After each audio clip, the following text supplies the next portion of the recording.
আজকে তাহলে আলোর যে নেক্সট পার্টটা ছিল সেটাই করা হচ্ছে, ঠিক আছে। নেক্সট পার্টে কি ছিল? নেক্সট পার্টে আছে আলো সবসময় কি হয়, একটা বক্র প্রতিফলক তল হিসেবে আলোকে ধরা হয়, ঠিক আছে। বক্র প্রতিফলক তলের উপর আপতিত হয়, ঠিক আছে। এবারে আলোর ফোকাস দৈর্ঘ্য কোনটা, আলোর বক্রতা ব্যাসার্ধ কোনটা, আলোর বক্রতা কেন্দ্র কোনটা, আলোর প্রধান অক্ষ কোনটা, সেটাই হচ্ছে চেনার ব্যাপার, ঠিক আছে। আলোর মেরু কোনটা এটা দেখো তোমরা। আলোর প্রথমেই আছে বক্রতা কেন্দ্র। দেখো, যদি কোনো গোলীয়, যদি কোনো বক্র প্রতিফলক তল কোনো গোলকের অংশ হয়, যদি কোনো বক্র প্রতিফলক তল কোনো গোলকের অংশ হয়, তবে তাকে কি বলা হবে? গোলীয় দর্পণ। তবে তাকে কি বলা হবে? গোলীয় দর্পণ, ঠিক আছে। এবারে এই তাহলে বক্র প্রতিফলক তল, ধরো এই তলটা গোলকের একটা অংশ, তাহলে এটাকে কি বলা হবে? গোলীয়। বোঝা গেল? গোলীয়। তাহলে ধরো এটা এম আর M dash, M M dash, এটা একটা কি? গোলীয় দর্পণ, ঠিক আছে। গোলীয় দর্পণ। এবারে দর্পণ যদি কোনো গোলকের অংশ হয়, এটা বোধহয়, দেখো দর্পণ যদি কোনো গোলকের অংশ হয়, তার কেন্দ্রকে কি বলা হবে? বক্রতা কেন্দ্র।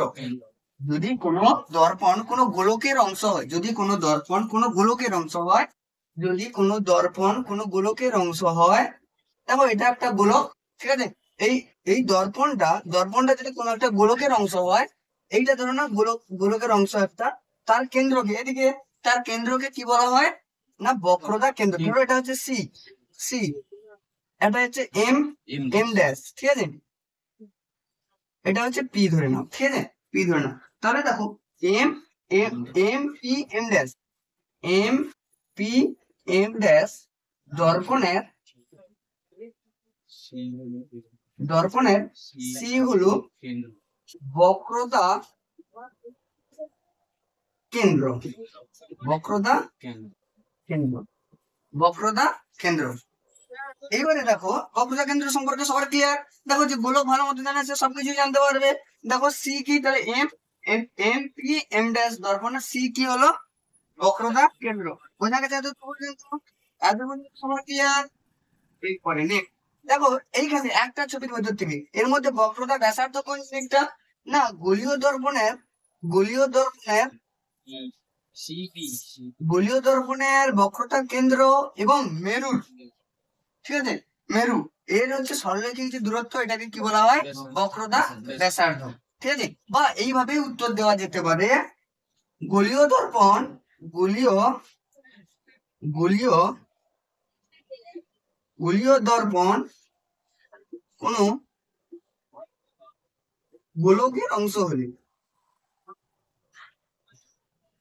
গোলকের অংশ হলে তার ব্যাসার্ধকে কি বলা হয়? ব্যাসার্ধকে বক্রতা ব্যাসার্ধ বলা হয়।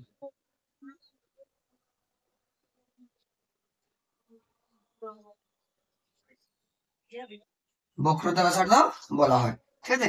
গোলীয় দর্পণ কোন গোলকে, তাহলে এইখানে এই চিত্র অনুযায়ী বা এই ছবি অনুযায়ী বক্রতা ব্যাসার্ধ কোনটা না হচ্ছে, আমি এবারে লিখে দিচ্ছি। দেখো এতদূর দেখা যাচ্ছে সবার? এতদূর পর্যন্ত সবার দেখা যাচ্ছে? দেখো এম পি এম ড্যাশ দর্পণের, দর্পণের সিপি হলো বক্রতা ব্যাসার্ধ। এতদূর পর্যন্ত সবার ক্লিয়ার? এতদূর পর্যন্ত ক্লিয়ার, হ্যাঁ কি না বলো? এতদূর পর্যন্ত ক্লিয়ার, হ্যাঁ কি না বলো? ক্লিয়ার এতদূর পর্যন্ত? এবারে দেখো দর্পণের মেরু কি জিনিসটা, দর্পণের মেরু বলতে কি বোঝো? কোশ্চেন তো আসতে পারে, দর্পণের মেরু বলতে কি বোঝো, ঠিক আছে। এদিকে দেখো দর্পণের মেরু বলতে কি বোঝো, বুঝে দিচ্ছি। এতদূর আমার এতদূর আর দরকার নেই। দেখো গোলীয় দর্পণের, গোলীয় দর্পণের মধ্যবিন্দুকে কি বলা হয়? মেরু বলা হয়। এটা দেখো M P M dash, M P M dash, আমি লিখলাম গোলীয় দর্পণের, গোলীয় দর্পণের মধ্য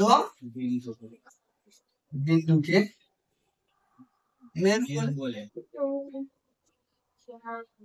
মেরু বলে। তাহলে দেখো এটা একটা গোলীয় দর্পণ এমপি এম ড্যাশ, এর মধ্যবিন্দু এখানে ধরলে এমপি এম ড্যাশ, গোলীয়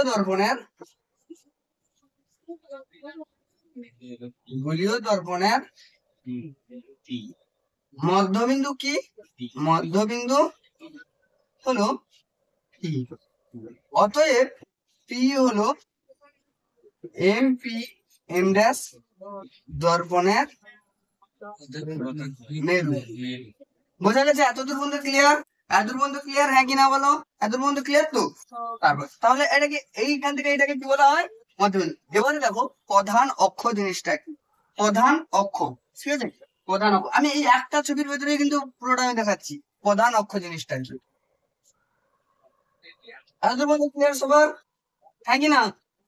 ঠিক আছে, এরপরে দেখো এটাকে পি নামকরণ করেছিলাম, কি নাম করেছিলাম? পি নামকরণ করেছিলাম। দেখো এম পি এম ড্যাশ এই দর্পণের, দেখো পি আর সির মধ্যে একটা সরলরেখা আছে, এটাকে আমরা কি জেনেছিলাম? বক্রতা ব্যাসার্ধ।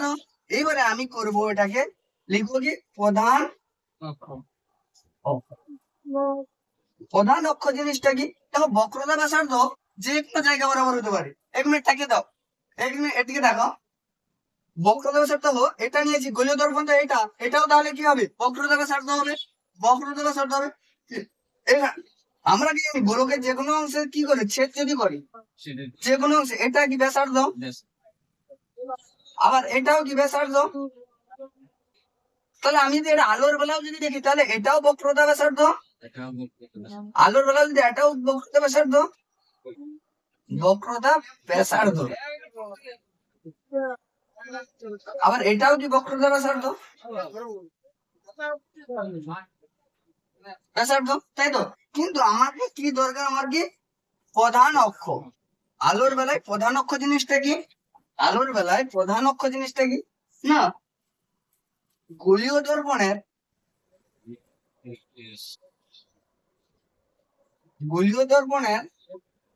দর্পণের মেরু এবং বক্রতা কেন্দ্রের সংযোজক সরলরেখা কি? সংযোজক সরলরেখাকে প্রধান অক্ষ বলা হয়। বুঝতে পেরেছ? প্রধান অক্ষ।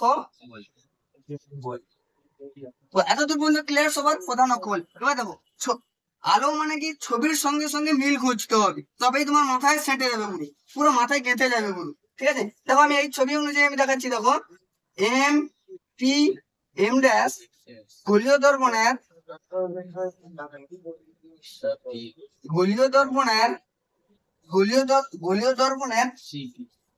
সিপি হলো প্রধান। ক্লিয়ার নাকি? দেখো এই এম পি এম ড্যাশ দর্পণের সিপি হলো কি? প্রধান অক্ষ। সিপি কি হলো? প্রধান অক্ষ। এতদূর পর্যন্ত ক্লিয়ার? ঠিক আছে, এতদূর পর্যন্ত ক্লিয়ার? আর একটা জিনিস পড়ে থাকলো, আর একটা জিনিস কি পড়ে থাকলো?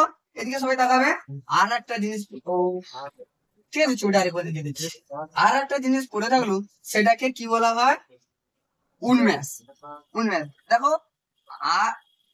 আর সমান 2f এর প্রমাণ তুমি যখনই করতে যাবে, তখন উন্মেষ সম্পর্কে তোমার খেয়াল রাখতে হবে। ঠিক আছে, উন্মেষ সম্পর্কে কি রাখতে হবে? খেয়াল রাখতে হবে। আর সমান 2f এর যখন প্রমাণ করতে যাবে, দেখো এখানে এটা একটা গোলীয় দর্পণ, সে একই নামকরণ করছি সবার সুবিধার জন্য, এম এম ড্যাশ। এটাকে পি নামকরণ করে দাও, এটাকে সি নামকরণ করে দাও। ঠিক আছে, এম পি এম ড্যাশ। ঠিক আছে, আমি এখান থেকে কি নেবো? এইখান থেকে কি নেবো? উন্মেষ। এই যে দূরত্বটা, এই এম ড্যাশ, এই দূরত্বটা, তাহলে কি বললাম? কি উন্মেষ? কি উন্মেষ? ঠিক আছে, উন্মেষ কি? উন্মেষ হলো কি? গোলীয় দর্পণের প্রান্ত বিন্দুর দূরত্ব কি? গোলীয় দর্পণের প্রান্ত বিন্দুর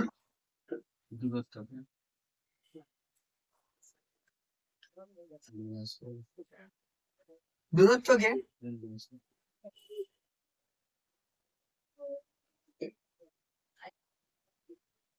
বলা হয়। অর্থাৎ চিত্রানুযায়ী এম পি এম ড্যাশ, চিত্রানুযায়ী কি এম পি এম ড্যাশ, চিত্রানুযায়ী এম পি এম ড্যাশ দর্পণের, এম পি এম ড্যাশ দর্পণের এম এম ড্যাশ হলো এম এম ড্যাশ প্রান্তবিন্দুর দূরত্বকে কি বলা হয়? তাহলে এম এম ড্যাশ হলো এম এম ড্যাশ হলো এম এম ড্যাশ হলো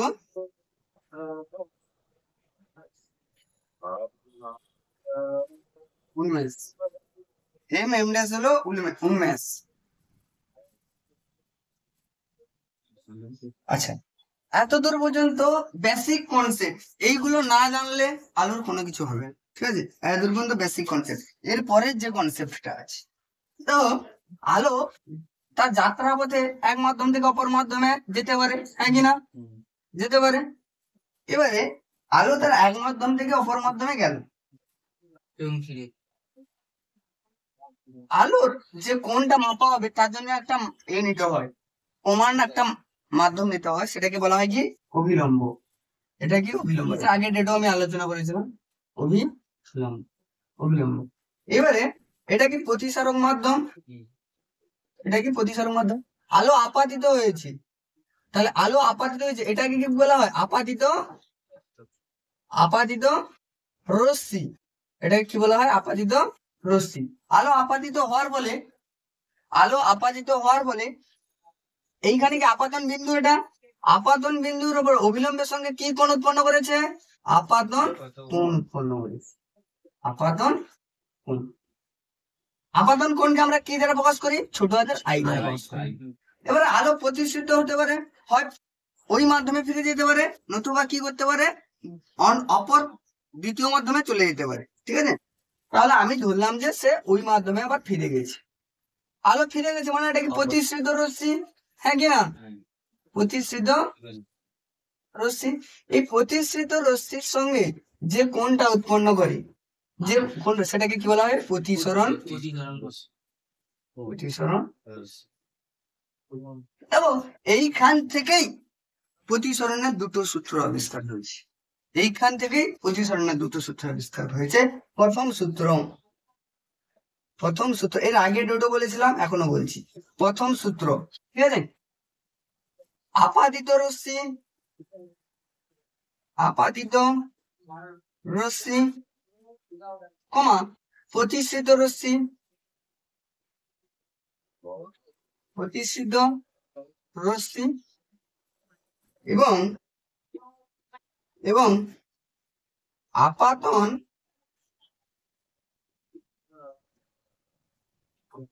বিন্দুতে অঙ্কিত অভিলম্ব।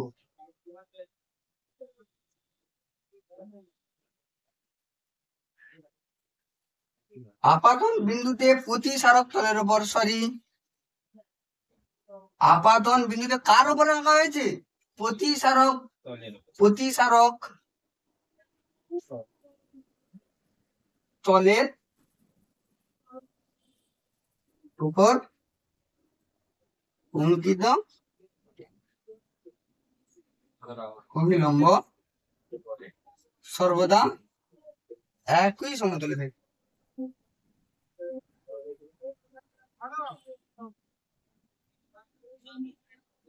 এবারে দেখো, এবারে যদি আমি এই বিবৃতিটাকে এটার সঙ্গে যদি প্রকাশ করি, তাহলে আমাকে একটা মাধ্যম দিয়ে দেবে। ধরো এটা এক্স, আর এক্স ড্যাশ একটা কি প্রতিসারক তল, ঠিক আছে? এ ও আপাতন আপাতিত রশ্মি, ও বি প্রতিসৃত রশ্মি, ও সি অভিলম্ব। এবার আমি লিখবো এইটা বিবৃতিটা কিভাবে দেবো, আমি প্রকাশ করব না, এ ও আপাতিত রশ্মি কমা ও বি প্রতিসৃত রশ্মি, যেখান থেকে আলোটা বেরিয়ে যাচ্ছে সেইখান থেকে নামকরণ হচ্ছে, দেখো ও বি, ও বি প্রতিসৃত রশ্মি ও ও সি অভিলম্ব, অভিলম্ব এক্স ও এক্স ড্যাশ প্রতিসারক তলের উপর তলের ওপর একই সমতলে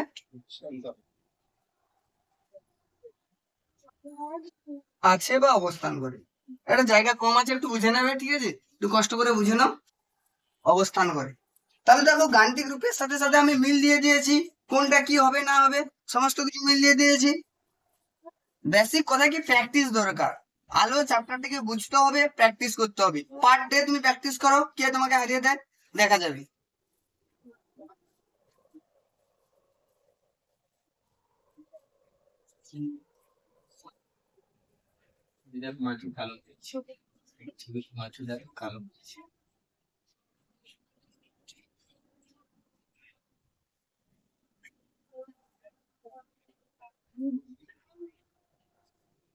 এতদূর পর্যন্ত সবার ক্লিয়ার তো? দেখো নেক্সট সূত্রের কাছে আমি যাচ্ছি। দেখো প্রতিসরণের মোট দুটি সূত্র। প্রথম সূত্র এটা হলো। সেকেন্ড সূত্রটাকে কি বলা হয়? প্রতিসরণের দ্বিতীয় সূত্রকে বলা হয় স্লেনের সূত্র। ঠিক আছে, স্লেনের সূত্র। আমি বুঝছি এটা।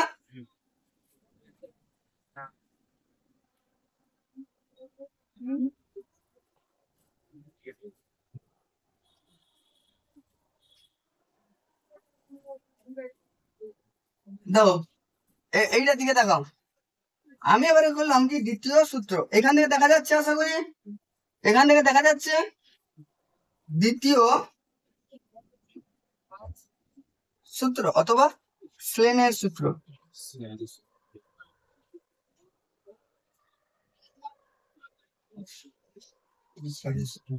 দেখো এখানে কিছু কিছু জিনিস ধরে রাখতে হবে।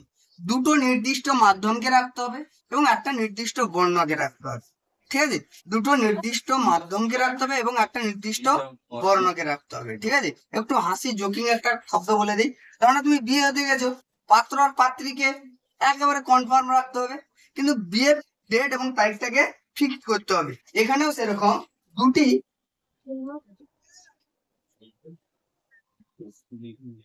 নির্দিষ্ট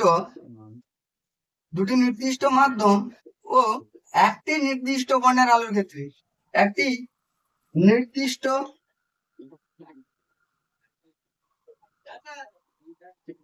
বর্ণের আলোর ক্ষেত্রে আপাতন কোণের সাইন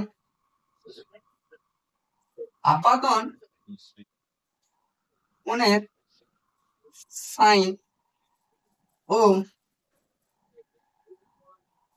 প্রতিসরণ কোণের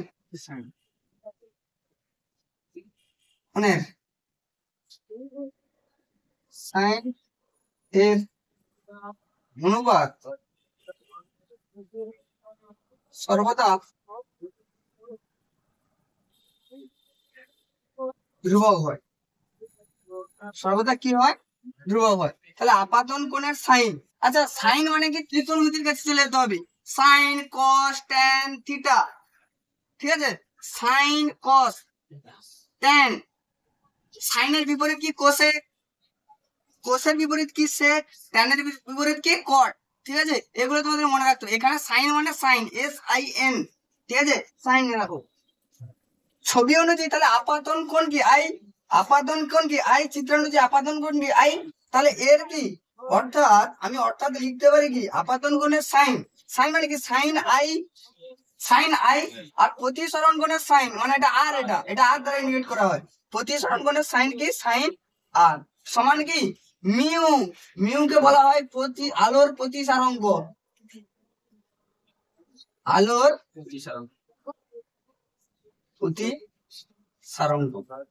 প্রতিসারাঙ্ক। মিউকে কি বলা হয়? আলোর প্রতিসারাঙ্ক।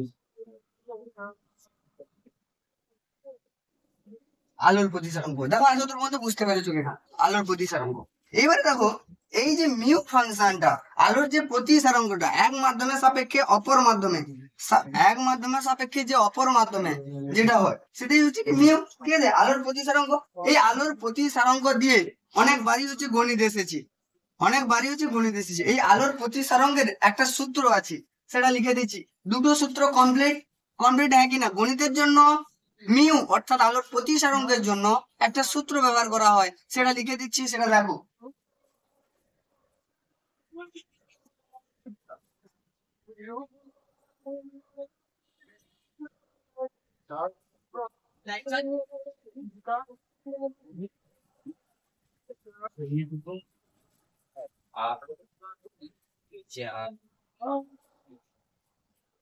দেখো মিউ অর্থাৎ কি আলোর কি প্রতিসারাঙ্ক, তাই তো তুমি বললাম আলোর প্রতিসারাঙ্ক। এখান থেকে কি জাতীয় অঙ্ক আছে এটা মনে রাখবে।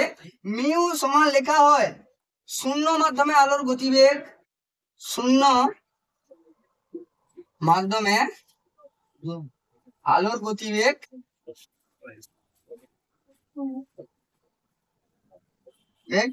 বাই যে কোনো মাধ্যমে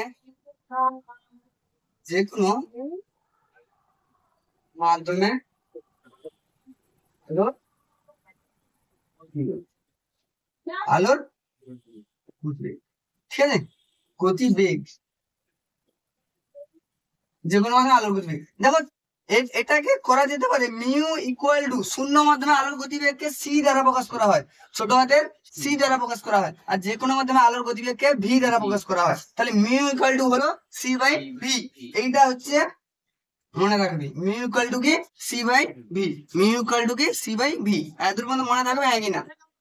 মনে থাকবে তো? আচ্ছা আচ্ছা, এখান থেকে একটা কোশ্চেন আসে, কোন ক্ষেত্রে স্লেনের সূত্র প্রযোজ্য নয়? কোন ক্ষেত্রে, তোমরা যদি জানো কমেন্টে জানো, কোন ক্ষেত্রে স্লেনের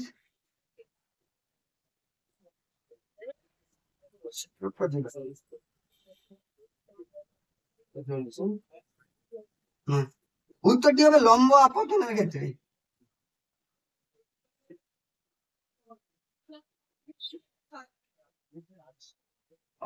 লম্ব আপতন, দেখো এইদিকে দেখো, এত দেখা যাচ্ছে কিনা দেখো একটু। দেখো এই যদি আলো অভিলম্ব বরাবর যদি পড়ে, অভিলম্ব বরাবর আলোই পড়লো, তাহলে লম্ব আপতন ঘটলো, লম্ব আপতন ঘটলো না, তার আপাতিত রশ্মি আছে না তার প্রতিষ্ঠিত রশ্মি আছে, তাহলে কি লম্ব আপতনের ক্ষেত্রে কি প্রযোজ্য নয়? স্লেনের সূত্র প্রযোজ্য নয়, ঠিক আছে। কেননা সাইন 90 ডিগ্রির মান কত হয়ে যায়? জিরো হয়ে যায়, জিরো হয়ে যায়, ইনভ্যালিড হয়ে যাবে লম্ব আপতনের ক্ষেত্রে, তাহলে কি স্লেনের সূত্র প্রযোজ্য নয়। এর মধ্যে ক্লিয়ার? আচ্ছা, তোমাদের জন্য একটা বিগ আপডেট আছে, যেটা হচ্ছে এই প্রথমবার এই চ্যানেলে তোমাদের একটা অনলাইন প্ল্যাটফর্ম তৈরি করা হচ্ছে, যেখানে অনলাইন ক্লাস করানো হবে, পুরো লাইভ এবং হচ্ছে রেকর্ডেড ভিডিও সেখানে থাকবে, এবং তার সঙ্গে নোটসও পাবে, কেবলমাত্র 1 মাসে 49 টাকার বিনিময়ে, ঠিক আছে। যারা যারা ইন্টারেস্টেড আছো তারা আমি গুগল ফর্ম দিয়ে দেবো, ওখানে ডেসক্রিপশন বক্সে যোগাযোগ করে নেবে, ঠিক আছে। আর চ্যানেলটিকে যদি ভালো লাগে লাইক সাবস্ক্রাইব দুটোই করে রাখবে। আজকের এত দূর রাখছি।